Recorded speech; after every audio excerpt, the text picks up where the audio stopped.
Sudhindra sir, ಈ ನಿರುದ್ಯೋಗ ಪದವೀಧರರಿಗೆ 1 ಲಕ್ಷ ರೂಪಾಯಿ ಕೊಡ್ತೀವಿ ಅಂತ ಹೇಳಿದ್ದಾರೆ. ಇದರದ್ದು ಏನು ಸರ್ ಇದು ಲೆಕ್ಕ?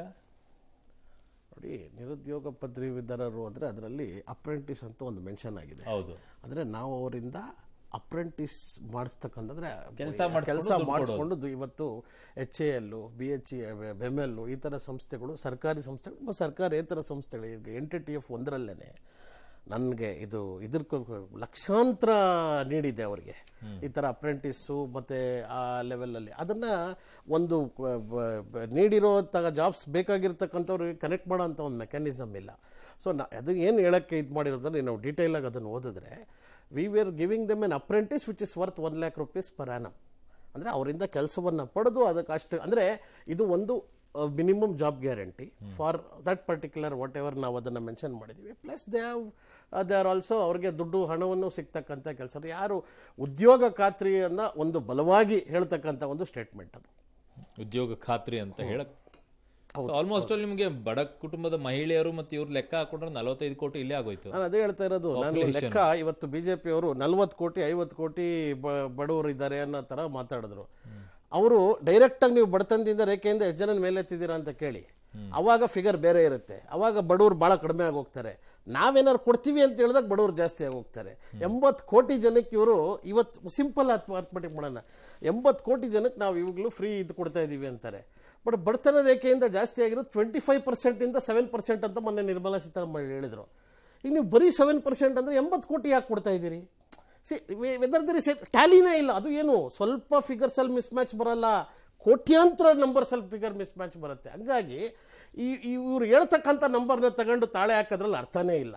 ಸೊ ನಾವು ಜನರಲ್ ಆಗಿ ಏನು ಹೇಳ್ತಾ ಇದ್ದೀವಿ, ವಾಟ್ ಎವರ್ ಇಟ್ ಈಸ್, ಈ ಒಂದು ವಿಷಯಕ್ಕೆ ಬಂದಾಗ ಈ ಉದ್ಯೋಗದಲ್ಲಿ ಏನು 2 ಕೋಟಿ ಕೆಲಸವನ್ನು ನಾವು ಕೊಡ್ತೀವಿ ಅಂತ ಕೇಳಿ ಅದನ್ನು ಇದರ ಲೆಕ್ಕದ ಪ್ರಕಾರ ಕೆಲವೊಂದು ಆವರೇಜ್ ತಗೊಂಡ್ರೆ 4-5 ಲಕ್ಷ ಜಾಬ್ಸ್ ಕೂಡ ಆನ್ಯುಯಲಿ ಜನರೇಟ್ ಆಗಿಲ್ಲ ಇಂಡಿಯಾನಲ್ಲಿ ಇವತ್ತು, ಆಯ್ತಾ? ಸೊ ಅದು that is a very big.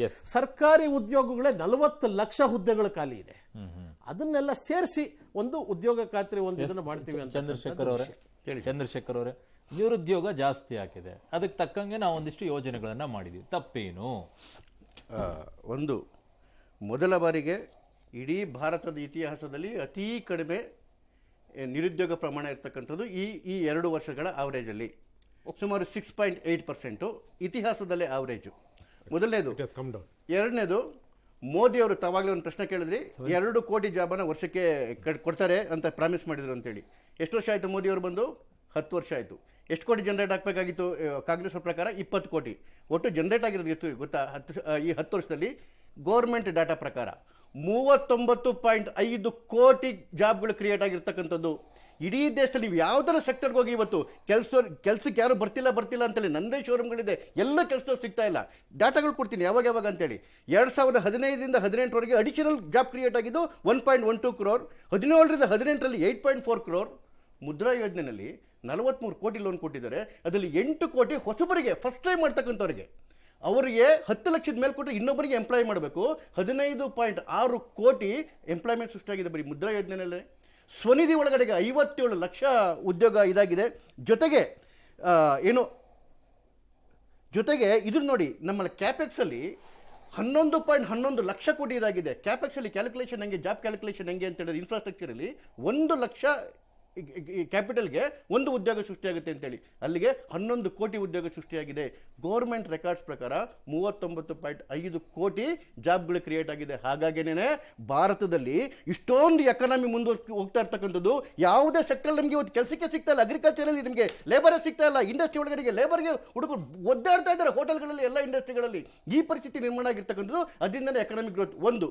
ಎರಡನೇದು, ಬ್ಲ್ಯಾಕ್ ಮನಿ ವಿಚಾರದಲ್ಲಿ 2015ರ undisclosed foreign income and assets actually 422 ಕೇಸ್ಗಳನ್ನ ಅಲ್ಲಿಂದ ಇದು ಮಾಡ್ಕೊಂಡು ಬಂದಿದ್ದಾರೆ. 12,600 ಕೋಟಿ ರಿಕವರ್ ಆಗಿದೆ. ಈಗಾಗಲೇ ರಿಕವರ್ ಆಗಿರ್ತಕ್ಕಂಥದ್ದು ಸ್ವಿಸ್ ಬ್ಯಾಂಕಿಂದ.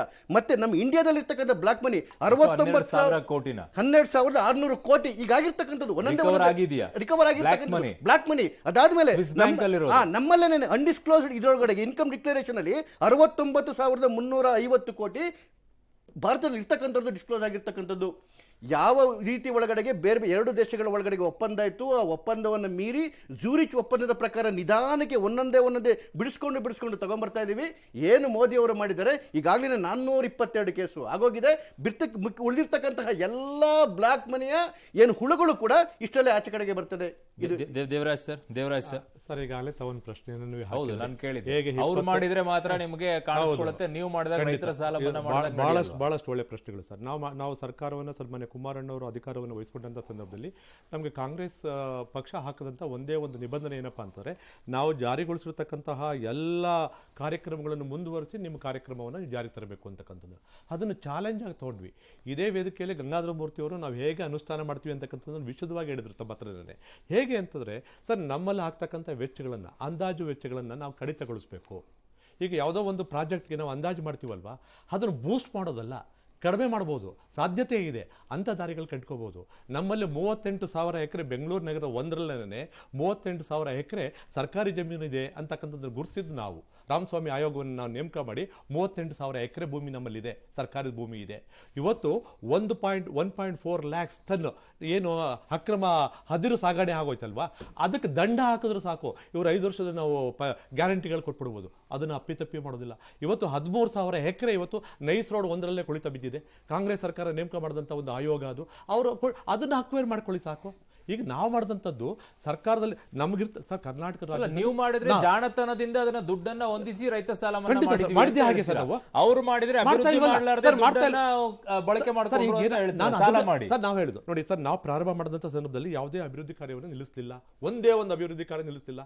ಅಭಿವೃದ್ಧಿಗೆ ನಾವು ಕೊಟ್ಟಿದ್ದೀವಿ ಅಂತ ಎಲ್ಲಿ ಹೇಳ್ತಿದ್ದಾರೆ. ಕೊಟ್ಟಿದ್ದಾರೆ, ಯಾವ್ದು ಆಗ್ತಿದೆ, ಯಾವ್ದು ನಡೀತಿದೆ ತೋರಿಸಿ ನೋಡೋಣ. ಸರ್, ಭದ್ರಾ ಮೇಲ್ದಂಡೆಗೆ ಕೇಂದ್ರ ಕೊಟ್ಟಿಲ್ಲ ಅಂತ ಅವ್ರ ಮೇಲೆ ಹೇಳ್ಕೊಂಡು ಕೊಡ್ತಾವ್ರೆ. ಇವತ್ತು ಬರಗಾಲ ಬಂದಿದೆ, ಇವತ್ತು ಕಿಸಾನ್ ಸಮ್ಮಾನಲ್ಲಿ ಸನ್ಮಾನ್ಯ ಯಡಿಯೂರಪ್ಪನವ್ರು ಕೊಟ್ಟಿದ್ದು ಎಷ್ಟು, 4,000. ಇವತ್ತು ಕಿಸಾನ್ ನ್ಯಾಯ ಅಂತ ಹೇಳ್ತಾರಲ್ಲ, 4,000 ಯಾಕೆ ಸ್ವಾಮಿ ವಾಪಸ್ ತಗೊಂಡ್ರಿ? 4,000 ಯಾಕೆ ತಗೊಂಡ್ರಿ ವಾಪಸ್? ಆಗ್ರೆ ವಿದ್ಯಾಸಿರಿ ಯೋಜನೆ ಅವ್ರ ಮನೆಗೆ ವಾಪಸ್ ಕೊಡ್ತಾ ಇದ್ದೀವಿ. ಇಲ್ಲ ಕೊಡ್ತಾ ಅಂದ್ರೆ ಬೇರೆ ರೂಪದಲ್ಲಿ ಕೊಡ್ತಾ ಇದ್ದಾರೆ. ಸರ್, ನೀವು ಕೊಡ್ತಿರೋದು 4,000 ವಾಪಸ್ ತಗೊಂಡು 2,000 ಕೊಡ್ತಾ ಇದ್ರಿ. 4,000 ವಾಪಸ್ ತಗೊಂಡ್ರಿ. ವಿದ್ಯಾಸಿರಿ ಯೋಜನೆ ರೈತರ ಮಕ್ಕಳು ಕೊಟ್ಟಿದ್ದಂತ ಯೋಜನೆ, ಅದನ್ನ ಯಾಕೆ ವಾಪಸ್ ತಗೊಂಡ್ರಿ ನೀವು? ಸರ್, 17 ಯೋಜನೆಗಳನ್ನು ವಾಪಸ್ ತಗೊಂಡು ನೀವು ಕೊಟ್ಟಿರ್ತಕ್ಕಂಥದ್ದು. ಆದ್ರೂ ಸಹ ನಮ್ಮ ರಾಜ್ಯದ ಆರ್ಥಿಕ ಸ್ಥಿತಿ ಯಾಕೆ ಈ ರೀತಿ? ಅದು ಪ್ರಶ್ನೆ ಕೇಳ್ತಿರ್ತಕ್ಕಂಥದ್ದು ನಾವು. ಇಷ್ಟೆಲ್ಲ ಇದೆ ಸರ್. ಸರ್, ನನಗೆ ಇನ್ನು ಒಂದೇ ಒಂದು ವಿಷಯ ನಿಮ್ಗೆ ಹೇಳ್ತೀನಿ ಸರ್. ಈಗ ಇವರು ನಮ್ಮ ಈ ಗ್ಯಾರಂಟಿಗಳನ್ನ ಜನಗಳನ್ನ ಮೂರ್ಖರು ಮಾಡ್ಲಿಕ್ಕೋಸ್ಕರನೇ ಇವು ಪಕ್ಷಗಳು ಎಡಿತೀವಿ ಅನ್ನೋದಕ್ಕೆ ಈಗ ನಮ್ಮಲ್ಲಿ ಯುವ ನಿಧಿಯನ್ನ ಕೊಟ್ಟರು. ಖಂಡಿತವಾಗಿಯೂ 5 ಲಕ್ಷ ಇದ್ದಾರೆ ಅಂತಕ್ಕಂಥದ್ದು ಒಂದು ಅಂದಾಜು. ನಮ್ಮಲ್ಲಿ ಇವತ್ತು ನಮ್ಮ ಕಾಂಗ್ರೆಸ್ ಮಿತ್ರರೇ ಹೇಳಿದ್ರು, ಸುಧೀಂದ್ರ ಅವರು ಏನಂತ ಹೇಳಿದ್ರು, ನಮ್ಮ ರಾಜ್ಯದಲ್ಲಿ ದೇಶದಲ್ಲಿ 30 ರಿಂದ 40 ಲಕ್ಷ ಹುದ್ದೆಗಳಿವೆ ಅಂತ. ಇವರು ಗ್ಯಾರಂಟಿದಲ್ಲಿ ಅಪ್ಪಿತಪ್ಪಿ ಎಲ್ಲರೂ ಒಂದ್ ಕಡೆ ನಾವು ಅಷ್ಟು ಹುದ್ದೆಗಳು ತುಂಬ್ತೀವಿ ಅಂತ ಹೇಳೋರ ಕೇಳಿ ಹೇಳಿದ್ದೀವಿ. ಇಲ್ಲ, ಹೇಳಿಲ್ಲ ಇಲ್ಲ, ಸರ್. ಹೇಳಿದ್ದೀವಿ. ಇಲ್ಲ, ನನಗೆ 40 ಲಕ್ಷ ಗೌರ್ಮೆಂಟ್ ದಯವಿಟ್ಟು ನೋಡಿ, 30 ಲಕ್ಷ ಹುದ್ದೆಗಳನ್ನ ಗೌರ್ಮೆಂಟ್ ತುಂಬ್ತೀವಿ ಜಾಬ್ ಅನ್ನ ಅಂತ ಎಷ್ಟಿದೆ, ನನಗೆ ಅದಿಲ್ಲ. 30 ಲಕ್ಷ ಅಷ್ಟು ಮಾಡ್ತೀವಿ ಅಂತಕ್ಕಂಥದ್ದೇ ಮೊದಲನೇ ಸುಧೀಂದ್ರ ಅವರೇ, ಭರವಸೆ. ನಿಮ್ಮ ಮಾತಿಗೆ ಬರ್ತೀನಿ ಸರ್. 30 ಆ ಲಕ್ಷ ರೀತಿ ಹುದ್ದೆ ನೀವು ತುಂಬಿಕೊಳ್ತೀವಿ ರಾಷ್ಟ್ರೀಯ ಅಂತ ಮಟ್ಟದಲ್ಲಿ ನೀವು ಅಶೂರೆನ್ಸ್ ಕೊಡುವಾಗಿದ್ರೆ ರಾಜ್ಯದಲ್ಲಿ 2.25 ಲಕ್ಷ ಹುದ್ದೆಗಳು ಖಾಲಿ ಇವೆ, ಅವನ್ನ ಯಾಕೆ ತುಂಬಲ್ಲ? ನಾವು ಅಲ್ಲ, ರಾಜ್ಯದಲ್ಲಿ 2.25 ಲಕ್ಷ ಹುದ್ದೆಗಳು ಖಾಲಿ ಇವೆ ಸರ್, ಇವತ್ತಿನವರೆಗೂ ತುಂಬಿದ್ದಿಲ್ಲ. ಅಂದ್ರೆ ಅರ್ಥ ಏನಲ್ಲಿಗೆ, ಯುವಕರನ್ನ ಭಿಕ್ಷುಕರನ್ನ ಮಾಡ್ಬೇಕಷ್ಟೇ ಹೊರತು ಅವ್ರು ಕೊಡ್ಬೇಕಾಗಿರ್ತಕ್ಕಂಥ ಉದ್ಯೋಗ ಕೊಡಲ್ಲ ನಾವು. ಇದು ಇವ್ರಿಗೆ ಗ್ಯಾರಂಟಿಗಳು. ಎಸ್ ಅವರು ಒಂದೊಂದು ವಿರಾಮ ತಗೊಂಡು ವಾಪಸ್ ಬರ್ತೀನಿ. ಉದ್ಯೋಗಗಳನ್ನ ತುಂಬುತ್ತೀವಿ ಅಂತ ಹೇಳಿಲ್ಲ, ಉದ್ಯೋಗಗಳನ್ನ ಸೃಷ್ಟಿ ಮಾಡ್ತೀವಿ 30 ಲಕ್ಷ ಅಂತ ಹೇಳಿರೋದು ಅವರ ವ್ಯಾಖ್ಯಾನ. ಸೃಷ್ಟಿ ಮಾಡ್ತೀವಿ ಅಂತ ಹೇಳಿ, ಸೊ ತುಂಬುತ್ತೀವಿ ಅಂತ ಇಲ್ಲ, ಅದರಲ್ಲಿ ಸೃಷ್ಟಿ ಮಾಡ್ತೀವಿ ಅಂತ ಹೇಳಿ ವಾಪಸ್ ಬರ್ತೀನಿ. ಒಂದು ಮುಖ್ಯವಾಗಿರುವಂಥ ಚರ್ಚೆಗೆ ಹೋಗಬೇಕಾಗಿದೆ. ಅದು ಏನು ಅಂತಂದ್ರೆ, SC/ST ಗೆ ವಿಶೇಷವಾಗಿರುವಂಥ ಬಜೆಟ್ ಏನೋ ತರ್ತಾರೆ, ಬಟ್ ಈ 50% ಮೀಸಲಾತಿಯನ್ನ ಏರ್ಸೋದಿದೆಯಲ್ಲ, ಅಯ್ಯಯ್ಯ